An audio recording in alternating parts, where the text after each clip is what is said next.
Reece James. Everything is going to hinge on Reece James' fitness too. Because Gusto, irrespective of how good he is, he's still learning the game. He's still young. He's still learning the EPL. And we could see from the Manchester City game, from the game against Arsenal, he has cost us points with his indecisiveness. You could think, go back to the Aston Villa game where he cost us with that red card. So he's still a kid. He's still a player learning the ropes, and we should give him time. So as I said, this is a transition season. Chelsea fans, calm down. Pochettino is in charge. Let's not blow this into the stratosphere and just relax and see how the season goes by. Yeah. Transit TV, welcome to Ready Football Show. We are continuing our series on the Big Six review. We do this every international window for the teams in Europe. Obviously, a lot of us, including me, it's boring during the international window. I really don't watch games because, first of all, I'm scared for Arsenal players to get injured. But most of the time, we have those stories flying in, so I don't watch a lot of games except for the ones in South America. So we use this couple of weeks to review the Big Six teams in England, what they have done so far in the season, look at their numbers, and of course, also outlook or what we expect them to achieve for the rest of the season. So we've done Liverpool and Tottenham the first day this morning. For our viewers who follow the channel very ardently, you could see we uploaded City and Arsenal yesterday or this morning. So with me today is Justice. He's a Chelsea fan. But those regular viewers on the channel know him. Then Kevin as well. If you also watch our channel, you've seen Kevin a few times on the fan cam after our games at the Houston Emirates. So they're here today. We're expecting Nimi to come as well. Osborne will join us soon, and Chioma as well. She'll be joining from Abuja as well. Those are regular faces on the show. So we are here today to discuss Chelsea, discuss Manchester United to wrap up the review for this international window. Guys, you are welcome to the show. Thank you very much. Thanks for having us. Yeah, you. Thank you, Reggie. Always good to be on Transit TV. Where it's happening. So yeah, I miss you, bro. You've been chasing money a lot. Yeah, and Kevin, you guys hardly have time for us on this show, and you have a lot to give to our viewers. They've been asking for you. Where does your fellow Chelsea fan Nimi has been? I know you've been watching the shows as well. He's been. I don't know why he's not here today, but he's going to be here soon because he said he has called to settle with you. So we'll see how that pans out today. I'm surprised he's not here yet, but me too. Your last podcast and what he was saying, I think even before the Manchester City game, he was pessimistic. He wasn't even optimistic about the game. Then after the game, he's telling you it was one of the most exciting games. I think it was Osborne that was telling you that you can't write Chelsea off. Chelsea off, exactly. Yeah, he did. He said that. I watched it, but I think Nimi is still sitting on the fence. Sooner or later, he will get it, man. This is Premier League. It's Premier League, and things happen in Premier League. It's very wild. So, yeah, still putting your money on Chelsea winning the league this season. You know what? Chelsea will win the league. You know what? Let me. You see, I watched a lot of for many years. I watched Premier League, and I know that if you lose 8 games in the Premier League, you're not going to win the Premier League. No, so right now, we only lost 4 games. It used to be 3. If you say you watch EPL for a long time, during the Wenger affair, you say once you lose 3 games, forget it. It's gone. No, right? It's 8 games. When you lose 8 games, you forget it. Right now, we only lost 4. And there are 26 games left. And it's just 12 games this season. I hope you know. Yeah. I lost 4 games. So the next 12, you lose 4 again, then the season is gone. That's what I'm saying. If we lose 4 games, then that's it for Chelsea. But right now, I'm hopeful. If Arsenal lose or draw 3 games and Chelsea win 3, everybody's up there, chasing the title. So I'm not fazed by what I see. You take time to look at the fixtures, like take them in block, like 4 games or something like that. What's Chelsea's next 4 games? When we come back, we have Newcastle away, and then we have I think it's Manchester United. No, Brighton and Manchester United, and I don't know the other one, but I know that those are winnable games, and so. Why is everyone laughing? Those are winnable games based on our current form. They are winnable games. They are winnable games. They are. I mean, it's only Arsenal fans that think Chelsea is close right now, but we will fight it out.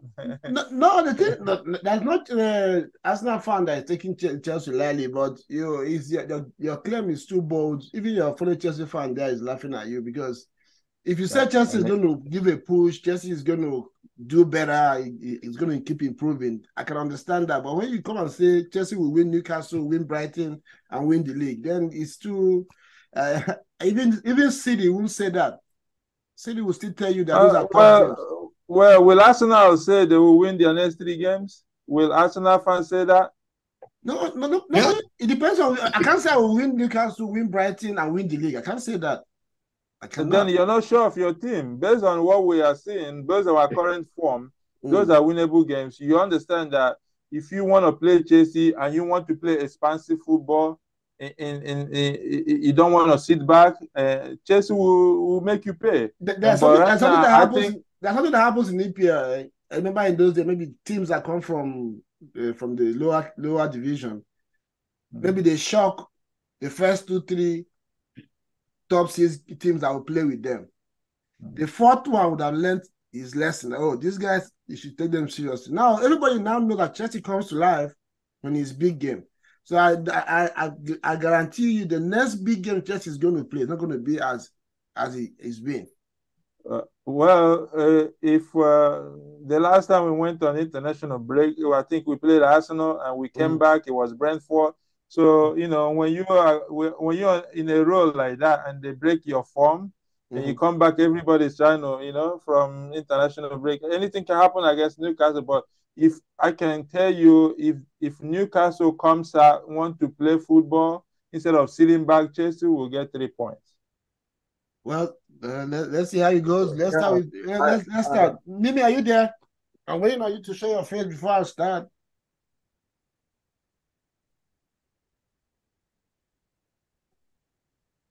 You're mute. Hey, I'm sorry that I'm sorry that I joined late, but I'm here, guys. Okay, good to see you. I think let's knock off United, then we'll go into Chelsea. So let's look at the United numbers. As we speak, I think they are 6th on the table. Overall statistics, like we have been doing the other ones that we did, United has 52.8 average possession per game, putting them 9th on that category. They've scored total of 13 goals for the whole season. And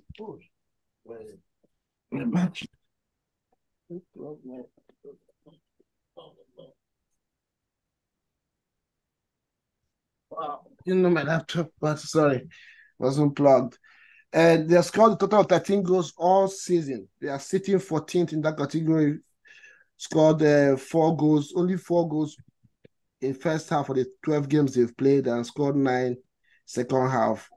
Total of 175 shots, 56 of them are on target. Off target is 61. Considered 16 goals.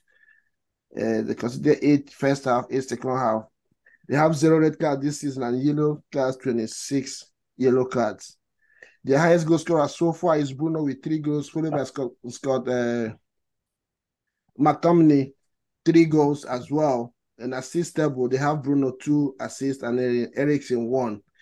These numbers don't really look good. Though they are sitting 6th on the table, you can see why a lot of people a lot of Arsenal United fans are not happy with the team right now.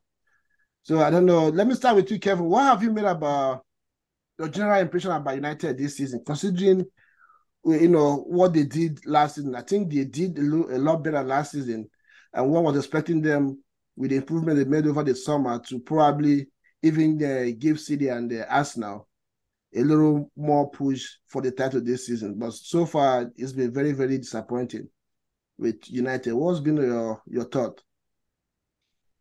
I think United is completely lost. They have spent a lot of money on not very good players.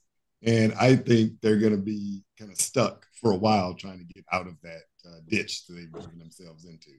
Mm-hmm. They've spent how much for Anthony, Sancho, Højlund doesn't seem to be doing anything for them. Casemiro, that's $200 or $300 million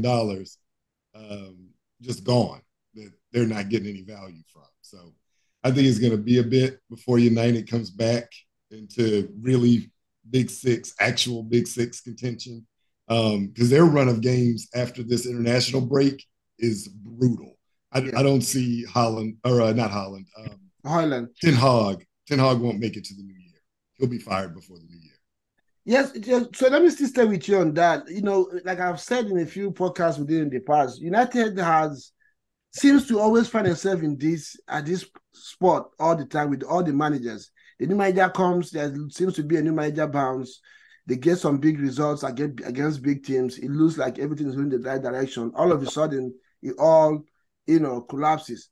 What do you put this to? I know a lot of people are talking about the management up there, but I mean, it's becoming like a ritual, that happens all the time with United. What do you put this down to?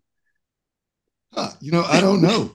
I don't know what their problem is, but they can't seem to stick to a playing style and stick with the manager long enough to be able to implement it. It may just be that their front office and the manager can't get in sync as to what type of players they need to make the playing style work, or they can't come to a decision on what the playing style should be to get the right players. But it looks like a mess on the field. Yeah, it is. Let me touch base with you. There has been this noise outside the actual playing stuff with United. You have the Sancho issue. You have Greenwood with his. He ended up in Getafe right now. Initially, we heard that he was going to leave United. All of a sudden, United came up with a statement that he's on loan and he's going to come back. Then we have Anthony. Anthony's news broke around the same time. He stayed away from the team for a few weeks and got back again. What have you made about all this distraction and noise? Do you think they have had any impact on the team? And why does it seem to be United? Somebody said that United is the only big team in England that it seems to have a mold. Everything that happens in the dressing room somehow finds its way to the press and to the public. So what have you made about all this noise outside the actual trying to play football on the pitch? Right now, Rashford, we can see he's not happy as well. I'm sure it's not going to take time before we hear what his own issue is. As a matter of fact, I heard that time that he went to the club or went out the night before an important game and he was, disciplined by the coach. What have you made about, with all these noises and their impact on the team? Of course, psychologically, it affects the players, especially the young players. I mean, there seems to be drama in and out of the dressing room. And part of it is because there is, they have a lot of veterans that are into that club. They are one way or the other getting one thing or the other. Is it recruitment or some other things they are doing? Some of those players that played for Manchester United, so they think that either the coach or the players are not good enough. And coupled with what I call the English syndrome, where you have all these English players when they sign big and then they have come of age. So just like Sancho. So when that starts happening, it's going to go through the dressing room. Psychologically, it's not good for the team. I think Maguire was able to handle his own problem when he was going through it, and so it's always drama, and part of it is because the ownership and some of these English players, they think that they own Manchester United, and they make it hard for the coach to do his job. So when you see that happening, it's going to affect the players, and it's going to affect the way they play. And I believe that's one of the problems they have right there. Yeah, Justice, let me get your view. I know Ten Hag, sometimes it seems like, if you listen to what Badu just said now, it seems that it probably is not his problem. But I know, like Kevin said as well, there has to be a sync between the coach, the players, and the top management. At his desk, what could he have done, differently to remedy this situation? Considering the fact that Maguire, looking in from outside, I heard that during the tough times for United, he rallied the troop and made sure that United stayed, afloat. Then the next season, all of a sudden, the coach takes off the captain band from him, which for me, knowing how football works and dressing rooms work, there are going to be players who are loyal to him. If he was able to rally the troop that time, that means most of those players respect him and they look up to him. So if you turn around the next season and take the arms band from him, most likely you're going to get some rebellion from those players that are loyal to him. And it looked like, for me, maybe that's an issue. And since this season, it seems Ten Hag has struggled to get hold of the dressing room. So what do you think he would have done differently, considering the outburst as well with Sancho? Yeah, personally, I think that the way Ten Hag has handled the affairs of Man U and the players, he has not gone about it the right way. Because look at the English national team, where Maguire is one of their key members. He has been going through very, very, very, very, very long, poor form. And the coach has, stayed with him. And I don't think that the Manchester United coach handled that the poor form of Maguire very well by taking up captaincy from him. Apart from that, some players are also loyal to him, as you rightly say. So those guys will normally not feel comfortable with it. And also, you know what? All these big boys who play for these big teams, sometimes they form niches, they form cliques. So when you maltreat somebody, like the Sancho case, so some things that you can just normally handle, maybe behind closed doors and, not letting him, get out. So most times he says some stuff about Sancho on the press conference. So some of those players may also feel bad about it. So I personally think that he has the rod, he's using the rod, the tough rod on the players, and a lot of them don't feel comfortable with it. And I feel strongly about that. So the dressing room is somehow disjointed, and we have lost some of the players. That's what I think personally. Okay, so let me stay with you. If the management trust him to come, because I know that one of the issues that United has is also probably the wrong culture. Arsenal was in that kind of ditch for a long time until Arteta came in. We had players who didn't have the work ethic, and like Ozil was almost going to be an Arsenal legend because all Arsenal fans loved him, but he seemed not to be interested in the hard work. He was just there for the groove, So Arteta came in and read the riot act and said, "Hey, we're headed this way. If you're not going, then you got to, this is the door." It seemed that the Arsenal management supported him and worked with him, and he got rid of. He made some very tough decisions, which I think is paying off for the team right now. Don't you think that if the management of United has supported Erik ten Hag in those decisions in front of the players, do you think it would have given a different outcome? Yes, but if you look at the way Man is run, the management itself, I don't think they've actually gotten it right at the level of management. So if you be following United closely, you see that some of the manager, some of their key officials are resigning. You know, they are losing value market-wide. So the management of the club doesn't have that trust on themselves, you know, both from the owners and others who run the club. So there is a whole lot of degenerated levels at Manchester United, if you ask me. So I don't think that the owners who has not got their acts right can actually enforce such, you know, such decisions. That's what I think. I hear you. I hear you. Nimi, are you there? Let's look at Ten Hag and his playing style.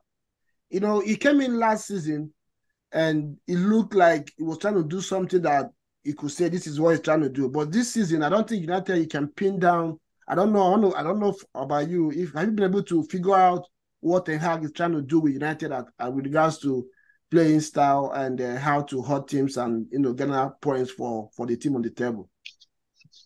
Yeah. Can you guys hear me? Yeah, we can. Yeah, I think you know, the first season was a transition season for Manchester United, where he came in. If anybody has, you know, played soccer in here, when a new coach comes, we call it the big coach bounce, the new coach bounce. The players are gonna, you know, jump off. I think he wanted to play the kind of fluid style he played at Ajax. But when he came, he knew Ronaldo had to go. He knew those players needed to go. Some of those players needed to feel, be what he wanted, the style he wanted to play. So after last season, you know, they said to, you know, much, you know, when they give you more suspected, he went out and he purchased Mason Mount because he wanted to play a style where he could press you from the top. And Manchester United were always good in transitions, but he wanted a situation where Mason Mount, Bruno Fernandes, and he had a Cassis perfect formation. If you watch through preseason, Casemiro sitting, Fernandes and Mount, and he put everything on Mount. It hasn't panned out right, and we shouldn't forget that Manchester United has been plagued with injuries. On their defense line, Shaw is out, Reguilon is always in and out, and the Malacias is out too. So when you look at all of that, right, compared with, you know, put into the notion of also the players still trying to get to know the system, the new players that is integrated in. Rashford last season, without an out-and-out striker, scored over 20-something goals. Right now, you have Haaland in. The body language, when I look at the Manchester United players, I see a body language of they are not buying what the coach is doing this season. They are frustrated. You could see Varane on the bench, I think the previous game, where he was supposed to come in. You could see his body language when Evans got injured. He was not happy. Right now, the international break is good. They need to sit down. And, you know, with all the talk about Manchester United, let's not forget, they're just 7 points away from the top spot. So when we say it's a holler balloon, no, they're just 7 points off the top spot. I expect them to bounce back. I expect them to sneak in the 1-0s in. And once Haaland gets in the groove of things in the EPL, he's doing it in the Champions League, then we're going to have issues with Manchester United dealing with Manchester United. But for now, there's so many players, again, that hasn't panned out. Amrabat hasn't panned out. Eriksen hasn't panned out this season. Casemiro is struggling. You can't rely on Scott McTominay. Mount hasn't panned out. Fernandes, it seems like Fernandes and Mount can't play on the same team. You know, they are plagued with injuries on the defensive side. The defense is still trying to know on Nana's style. So I think Manchester United will come good. It's going to take some time. Are they going to be in the top four? They're not going to be in the top four for me. They're going to be in the UEFA Cup. They're going to finish at least sixth. As I said last week, it's going to be Manchester City, Liverpool, Arsenal, Newcastle, Aston Villa, and I'll put Manchester United at sixth. Okay, I hear you on that. I know, listening to you, some of the things you said are a little bit contradictory, because if all these players you're saying are out of form, I don't know how they're going to come good. And it looks like football in EPL has moved from using injuries as an excuse now, because everybody is going through the same problem. So you got to find a way to do business even with your injuries. And I don't know any big team in England right now that is not, suffering one key injury or the other. Of course, City has gone through their own, what's his name? KDB is out. Rodri missed some games, and they have theirs too. Everybody, if you check out all the big teams, you're going to see that they're all struggling with big injuries. Arsenal has the fair share of theirs as well. So using that on the skill, I don't think any coach will escape I'm not. Reggie, I'm not using it as an excuse, please. I'm not. I'm saying with time, Manchester United, are they going to come in the top 5? No. I'm being realistic. They're not going to be in the top 5 of this season. They're not going to finish 5. But, in terms of their position, I expect them to maintain their sixth position till the end of the season. Okay.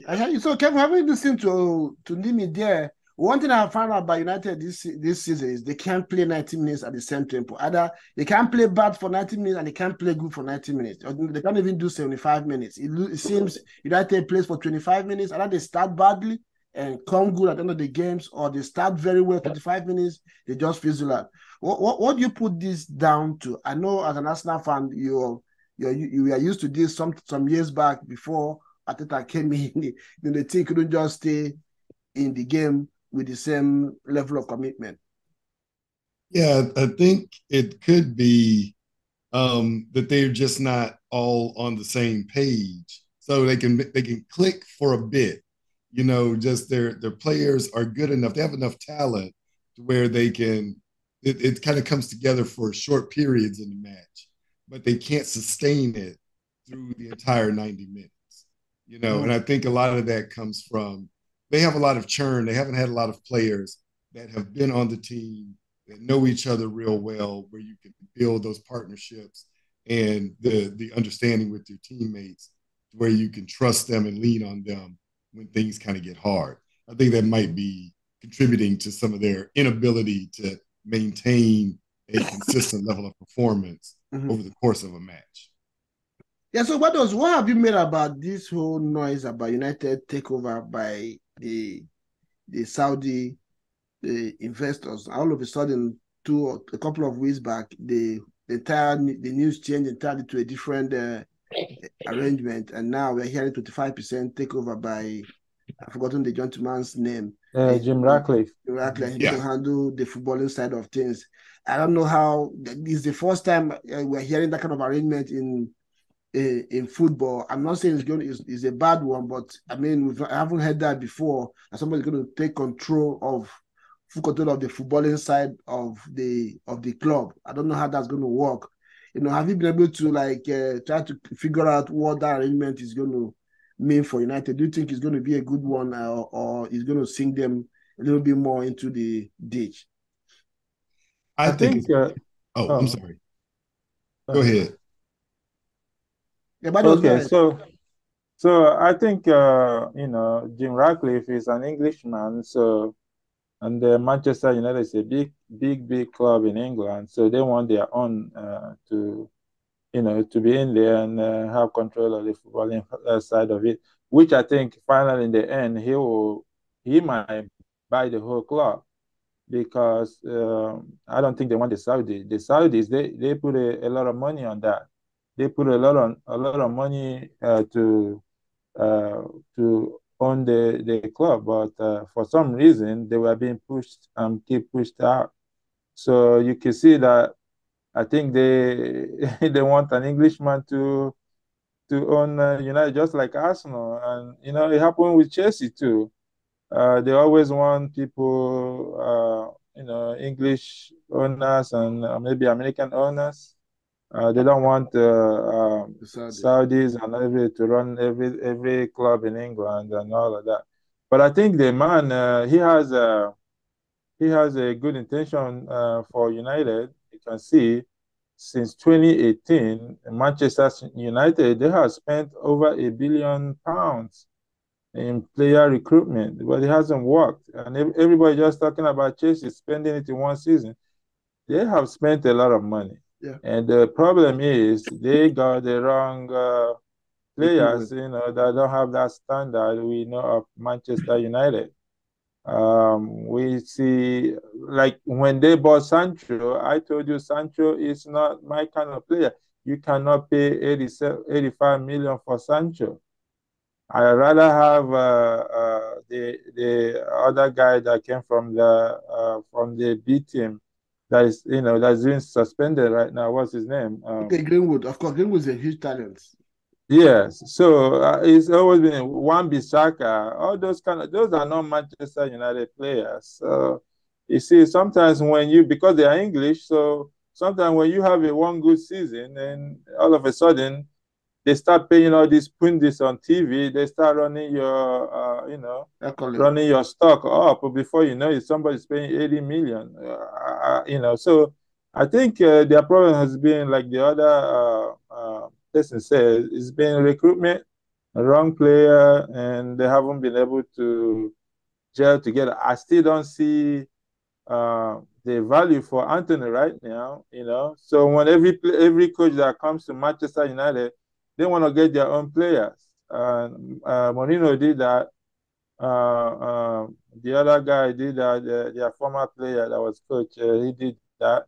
Now you have Ten Hag doing the same thing, bringing some of these players from Ajax. And when you come to England, EPL is not slow.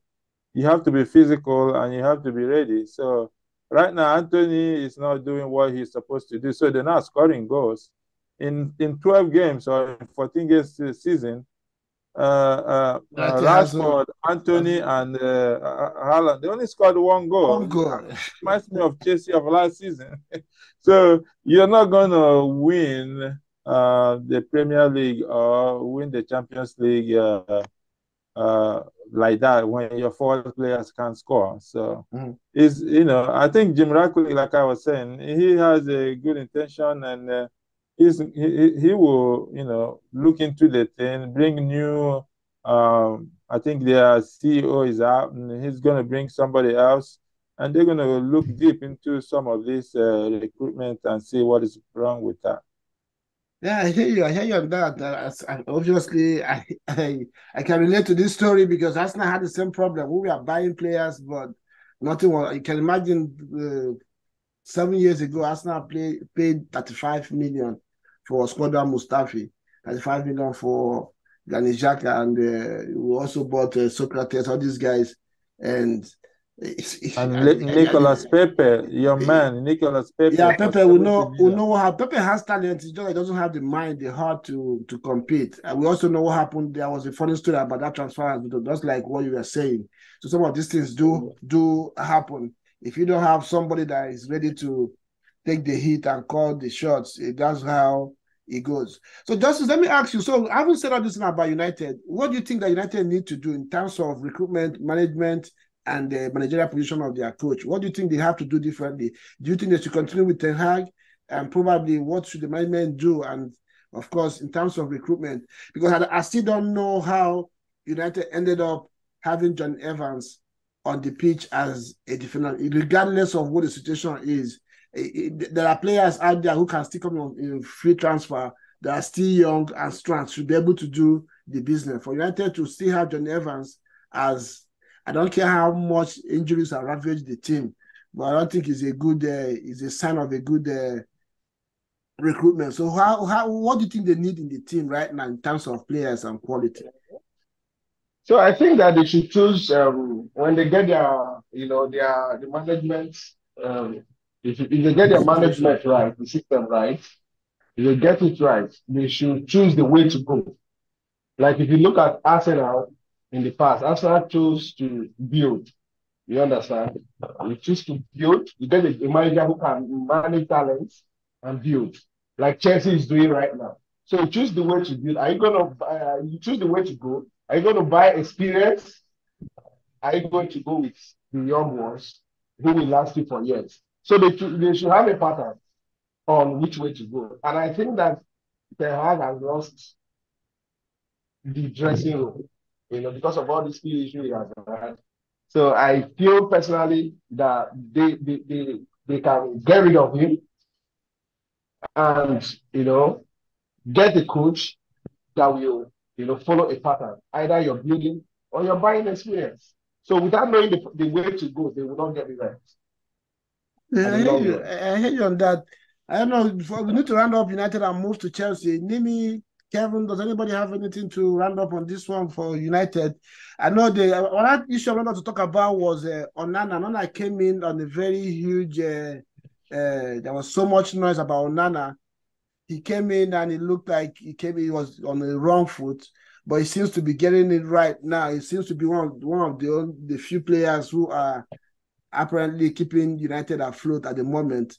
I don't know what you guys have made about him. Though to me, it looks like a mismatch in the team. But personally, he's beginning to win his battles and coming to age with form. So I don't know what you.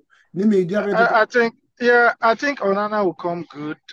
When people were saying, "Oh, Onana, blah blah blah," I kept saying he will come good. The reason is it's a new league. He has to adjust. I remember with Inter Milan, as a goalkeeper, you want to play with a defense lineup. The most successful goalkeepers have been goalkeepers that have played with the same lineup of players. There's been chop and change at United, where today he's playing with Maguire and Lindelof centre-back partnership. Tomorrow it's Maguire and Evans. The next day is Varane and Martinez or Luke Shaw. So he's getting used to that. He will come good. And he's a ball-playing goalie. Ball-playing goalie, playing with defenders that are not comfortable with their feet too. And playing with defenders that are really slow sometimes. That's why you buy a ball-playing goalkeeper. But he's getting to adjust, and Onana will come good. Just needs to get his confidence back. Yeah, so Kevin, what's your expectation for United this season? Considering all these things we talked about, do you think they're still going to? What do you think the season going to, pan out for them in regards to in the Champions League? They're last in their group. I think they have just 3 points. They played 4 games, 1, 2. And lost 2, 1-1, lost 2, and drew 1 or something like that. The last in the table in their group, it seems they're going to be out of.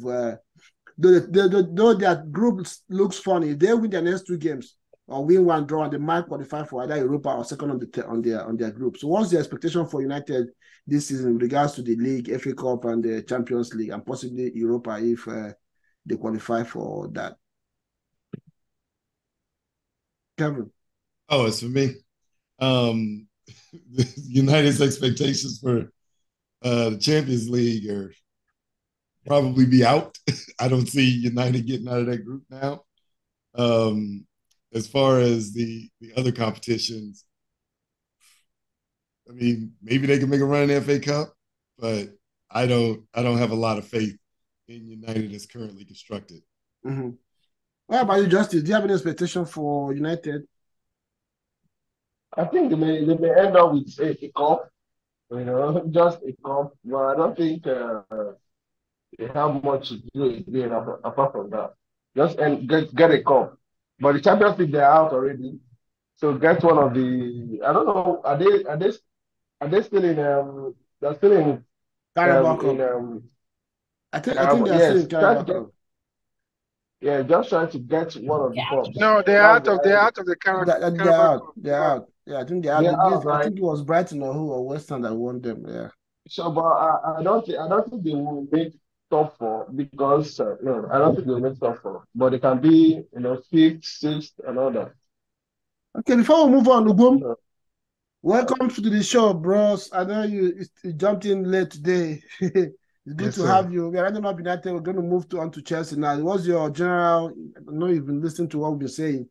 Your general take on United and what do you expect to happen for them this season? United are united. And when I say they're united, you can't count them out. I think that they are still within a shout of top 4, top 6. If they are able to, kind of recalibrate and get their season properly started. They have the tools. They have a big squad. They have some brilliant players.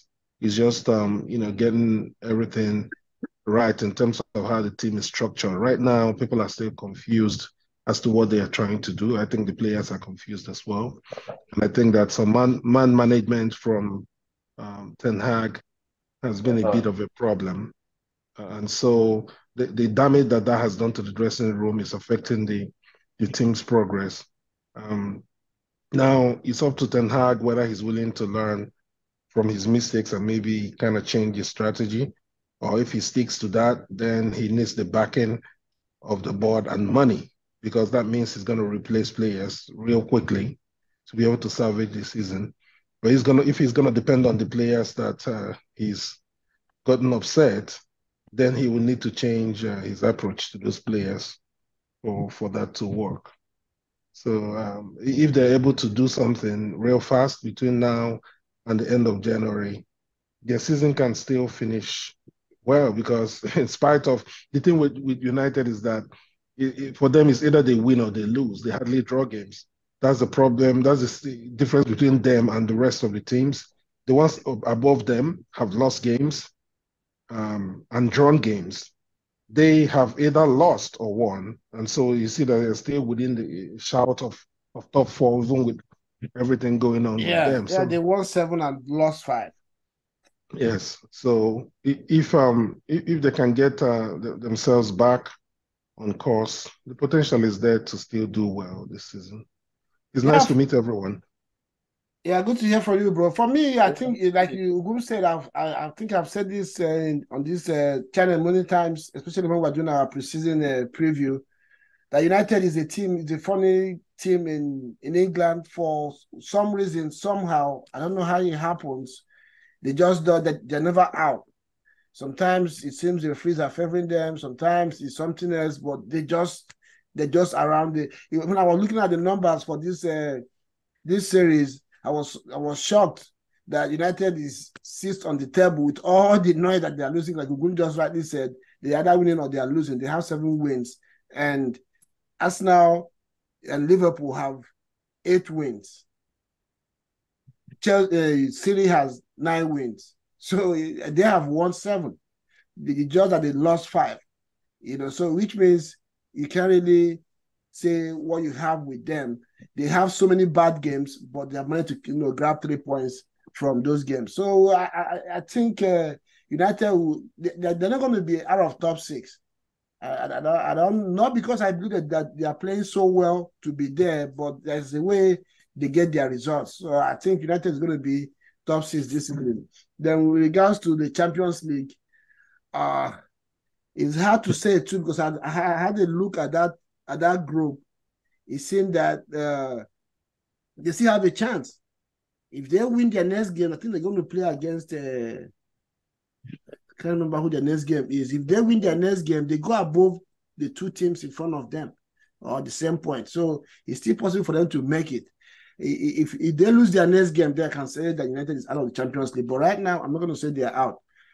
So that's that for that. And we jump to Chelsea. Chelsea is another conundrum at this moment in the EPL.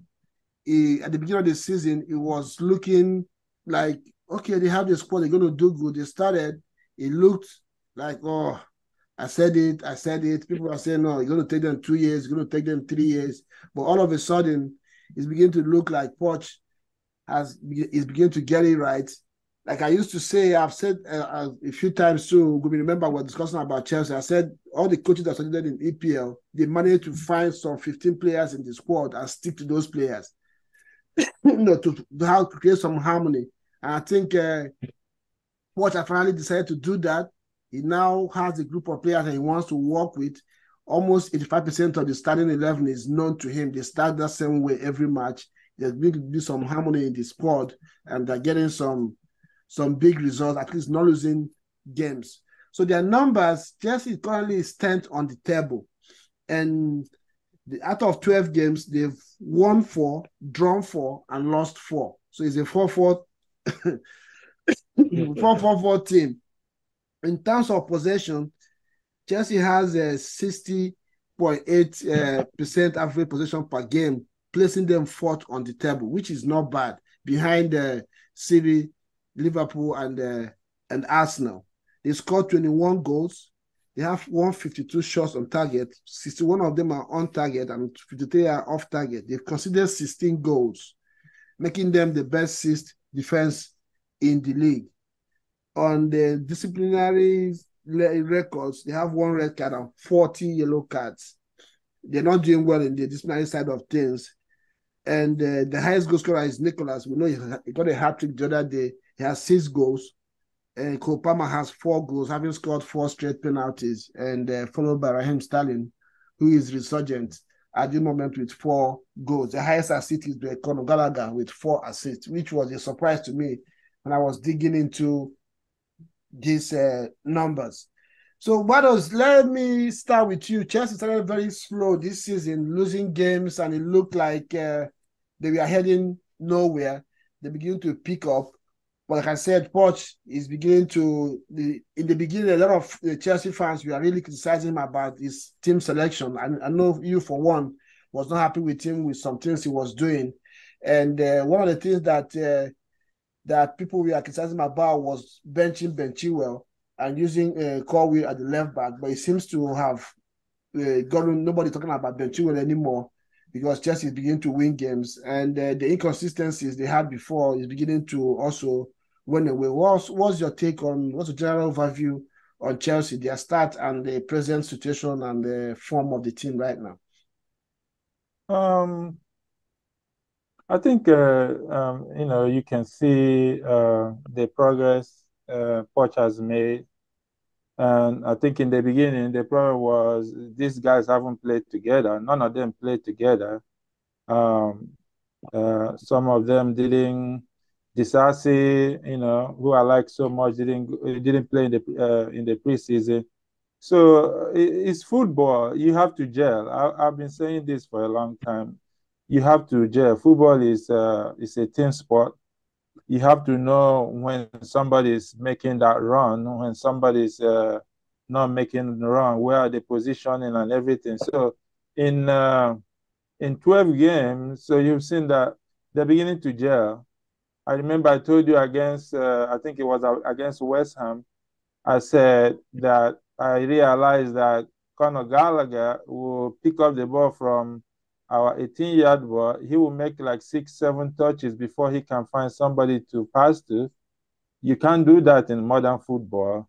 So as the season progresses, you can see that all those things are changing. They are playing together, making short passes, and they are moving in quicker than we had last season.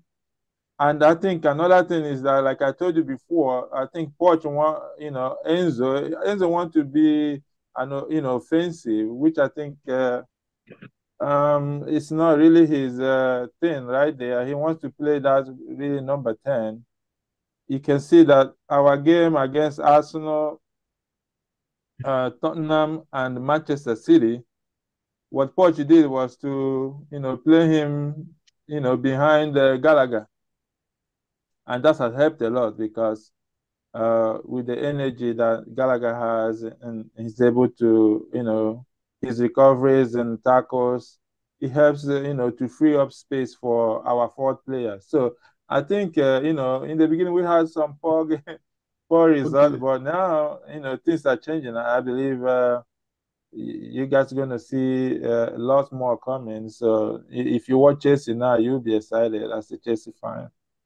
Yeah, so Justice, let me stay with you. One of the reasons why we're talking about Chelsea doing better now and consistency is because they're playing a lot of back-to-back big games. So what have you put this down to for Chelsea coming to life when they see the big teams come to town and seem to struggle with lesser teams? And how does Poch, what do you think Poch should do to remedy this disease? So the big games, naturally with big games, people are fired up.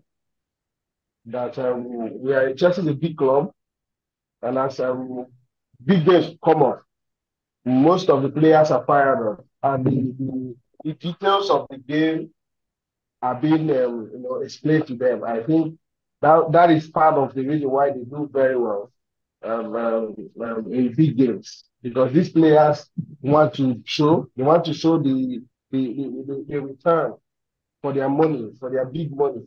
So most of them come alive, and the coaches also get it right formation wise.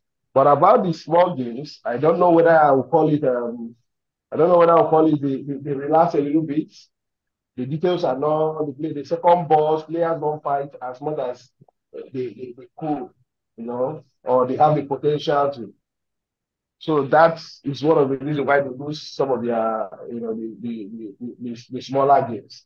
So going forward, I think they should take every game as serious, and then they can be able to achieve a lot. Yeah, maybe as a Chelsea fan, I hear what Justice is saying there, but looking at it from outside as an Arsenal fan, I believe there are two problems that Chelsea refused to solve for a long time. It seems they have managed to probably, I hope they have solved one, which is bringing a number 6, which is Caicedo, though he has not, been to the level that we know him to be. Another thing I think Chelsea has not solved is the creativity in the park. Like Bados was just saying a few minutes ago, I don't see Enzo as a creative, a player that can create chances for strikers. The same thing with Gallagher. I know he has his numbers there. He's high for Chelsea, 4 assists, but I don't know him as somebody that can really create chances for a team. You think, and I know in EPL, most of the time, some of these small teams start their games maybe for the first 65, 70 minutes, they try to pack the balls against you. And if you don't have players who have the knack to open doors, it's going to be difficult. Do you think that's one of the reasons why Chelsea has struggled against small teams, or is something else in your own thinking? No, definitely not. I heard what Justice said. That's not the reason why Chelsea is struggling against the small teams. If you observe what's going on, when we play against the big teams, they play an expansive kind of football where Chelsea sits and they come with a full-fledged transition. So it's easier. The game is more open. The teams that we struggle against are teams that sit back. The smaller teams will sit back. So now the problem we're having is breaking those smaller teams when they sit back. West Ham did it. They sat back and we struggled. Go look at all the games we've lost. It has been the same MO. As regards Caicedo, right now this season, the reason we bought Caicedo was we wanted to free up Enzo to be the Enzo from the World Cup, where he was like an 8. This season, Enzo hasn't had the best of seasons. That could be layered to the fact that he's getting to know Caicedo. They're getting to build that tandem. I've always maintained Gallagher has improved. He's not an offensive. He's not a creative midfielder. He's more like a box-to-box energy spark player. So as we go on, I think once Lavia returns, the goal of what Pochettino is going to do is he's going to take Palmer and put him as the most advanced central midfielder behind the striker because he is creative. So Palmer will be that 10, while it's going to be a double pivot of maybe Caicedo, Enzo, Caicedo, Gallagher. There will be that change, but Palmer will be drifted to be a 10 because remember, Nkunku is coming back. When Nkunku comes back, he's going to go in and be on that right side. I predict Sterling is going to be on the left, and we're going to see a Broha and Michael Jackson in the attack. So Chelsea, I hear Chelsea fans. Reggie, what I told you from week 1, even in preseason, was you have to be realistic. Pochettino is coming into the team. This is a transition season. It's a transition season. That's why you see the up and down. It's a transition season. And with a transition season, the players need to gel. And this season, we're going to use to learn, but it's not going to be a season where we're going to be going for the league title or, going in there, Champions. No, it's transition season. Let's take that. Consistency is going to be a big issue when you're in a transition season. So let's take that. Let's learn from the mistakes that we're going to make this season. And I'm expecting big things from next season when these players have been grilled and they have been well cooked, well oiled, well marinated by Pochettino.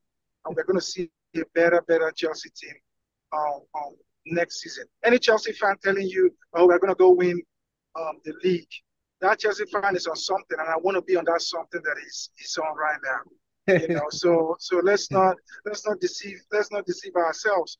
Top four, I'm a realist. I think the top three teams are sealed. Top four, Chelsea needs to be consistent. It's going to be a big struggle. It's going to be a big struggle. And right now, for me personally, I don't think Pochettino has found, although we're doing well defensively, I don't think he has found his big. He has really solved that problem of the quagmire of that defense. Is Colwell going to be a left back or left center back? Is Disasi going to be the partnership for Thiago? I see so many ifs. Is what's the future of Cucurella? Is Reece James? Everything is going to hinge on Reece James' fitness too, because Gusto, irrespective of how good he is, he's still learning the game. He's still young. He's still learning the EPL, and we could see from the Manchester City game, from the game against Arsenal, he has cost us points with his indecisiveness. You could think, go back to the Aston Villa game where he cost us with that red card. So he's still a kid. He's still a player learning the ropes, and we should give him time. So as I said, this is a transition season. Chelsea fans, calm down. Pochettino is in charge. Let's not blow this into the stratosphere and just relax and see how the season goes by. Yeah, I hear you. Hey, Kevin, let me touch base with you. It's been a little bit. I know I've been making some jokes on this channel that I don't know if Pep introduced this playing from back as a trap to teams to to get teams to get themselves into some traps and lose games. Arteta this season has gone to make a very bold and nobody knows exactly if it's wrong or right call by bringing the Villarreal over Ramsdale. Chelsea has gone for Sanchez. Considering the quality of players that Chelsea have bought, what Pochettino is trying to do you think they have recruited right in that department, having let Kepa go to Real Madrid? And it seems that he's doing very well settled in Real Madrid. Don't forget that Coutinho as well was a Chelsea goalkeeper that Chelsea fans didn't really like. Mendy came in the other time. He was doing really good. All of a sudden, he was out of favor. Now they are left with Sanchez. A lot of Chelsea fans from international have with them don't believe that Sanchez is good enough to be their number one goalkeeper. I don't know. Looking in from outside, I don't know what you make of that choice. Or do you think that Chelsea should get a better keeper? I'm hearing that Ramsdale probably might be a target for Chelsea in January. I don't know what your emotions are about this situation. Well, I don't think Ramsdale will be a target for Chelsea. I don't think Arsenal's going to let Ramsdale go in January. He may go in the summer, but January, no. As far as Sanchez being a problem for Chelsea, I have not seen anything from Sanchez's play that says he's their major problem. They may want an upgrade for their keeper, but Chelsea, I think, is going to be fine. They just need to be a little bit patient. They've bought a lot of young players and a lot of players in general, and some of those players are going to come through. So I think, just need to have a little patience, let Pochettino find the right mix, and they'll be okay. But spending more money at the moment to upgrade and keeper is probably not the best use of their resources. Okay, then let me still stay with you. So do you think, from what you just said there, I hear you saying, Chelsea, just stay with what you have and see what you're going to achieve with them. Then you can talk about additions. Do you think Chelsea has what it takes, the firepower up front in Jackson, Broha, and maybe Nkunku coming back in January to prosecute the season? I think, yeah. Nkunku is a good player. Jackson has shown that he's got some skills. I think they probably have enough to stay competitive at the moment. They're all very young. That's the other thing you have to keep in mind is Chelsea's team has gotten very, very young. So they do have to exercise some patience with those guys, getting to know each other and getting on the same page. Okay, I hear you. Ugum, let's come to you. Again, this is the outlook point for the team. What's your overall, what's the outlook for Chelsea this season? Considering their recent, we cannot really say if it's going to be sustained, but let's say resurgence with these big games that have come, they managed to get some results. Do you think Chelsea is going to continue this trajectory and probably start turning out results and climbing the table? And as you think about that, or talk about that, touch base with Modric as well.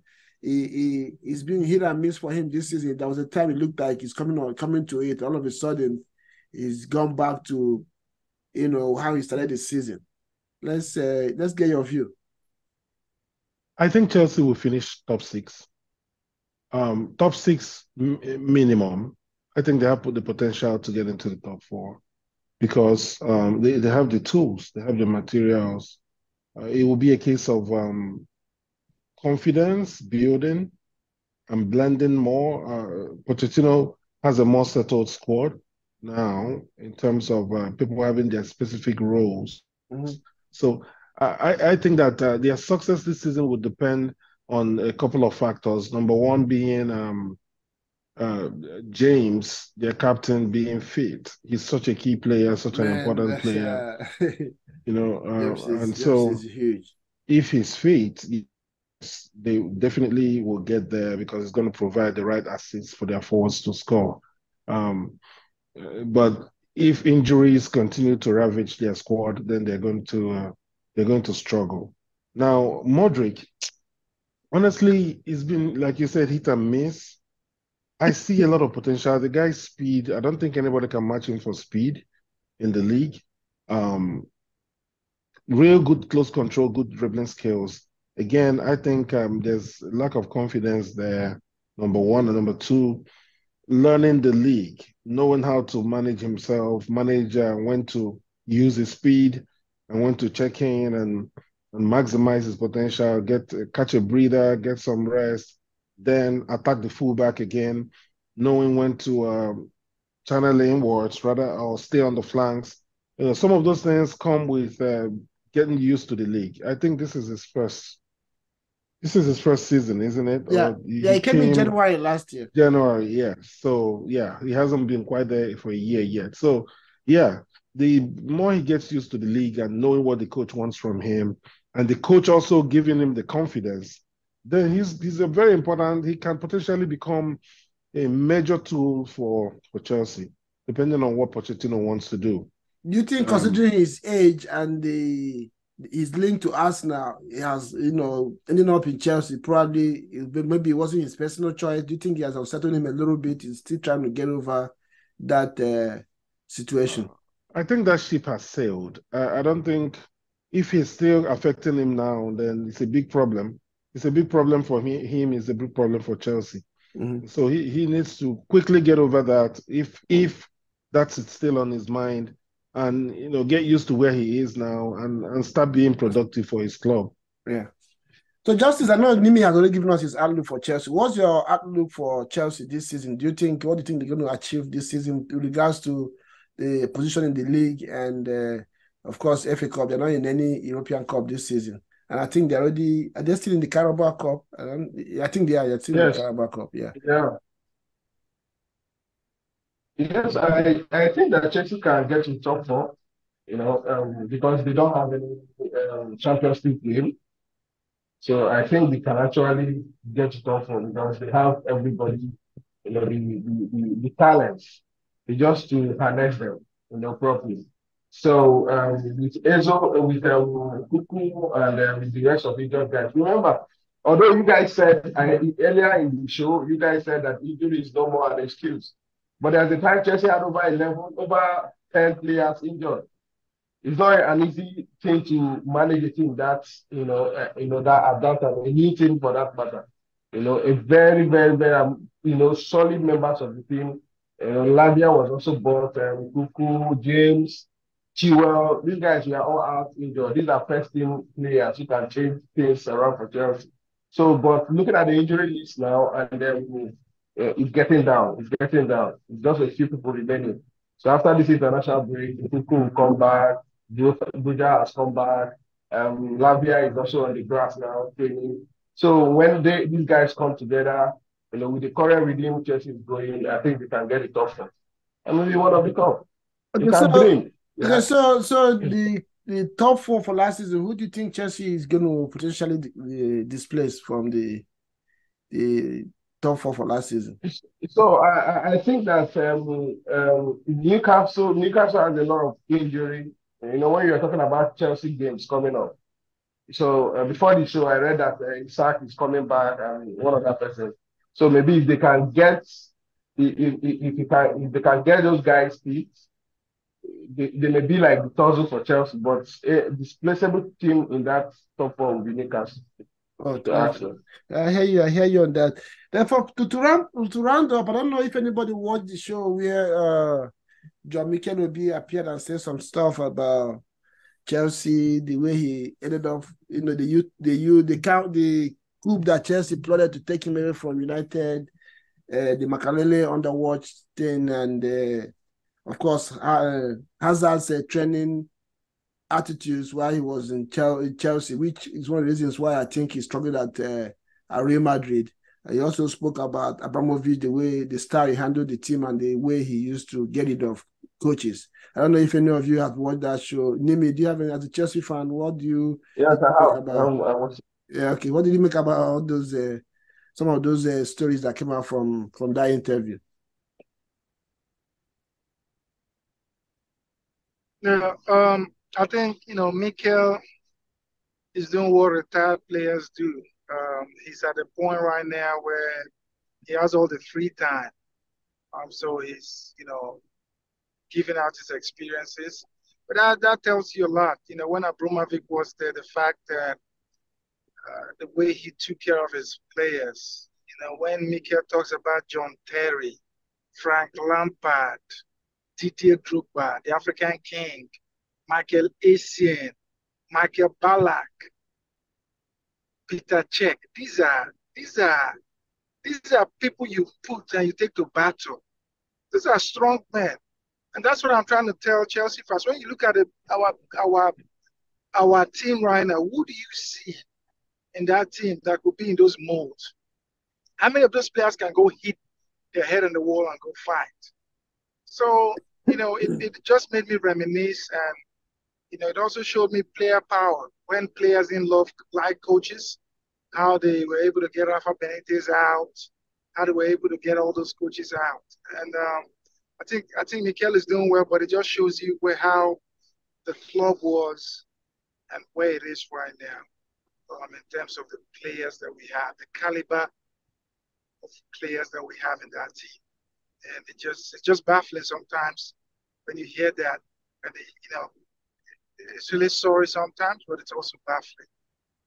Yeah, Justice, I don't know. What's your impression about that show? For me, I had fun with it, but I think Mikel kind of spoke a little too much for a professional. So I don't know what your general impression about that show, was as a Chelsea fan. How did it make you feel watching, listening to him speak? Yeah, it was good listening to this girl, and I think he has a lot of free time, as Mimi said. There's a lot of free time now, and he has been outspoken, since he retired. So I enjoyed watching it, no matter the extra stuff he said. It was good hearing from Mikel. Okay. What about you, Ogum? As a Nigerian and his rival Chelsea fan, what was your take on some of the things that he spoke about, how he left United, the coup? That means Chelsea has been doing this money thing long time ago, and even Alex Ferguson could not price him away from Chelsea. This is like 15 years ago, and of course the Hazard. This is a player that I love so much. His abilities on the pitch, hearing his training habits. He can now understand why he couldn't make it at Real Madrid, because nobody's going to give him that window to just do whatever he wants and just come to the games and show his quality. What was your impression? What was your?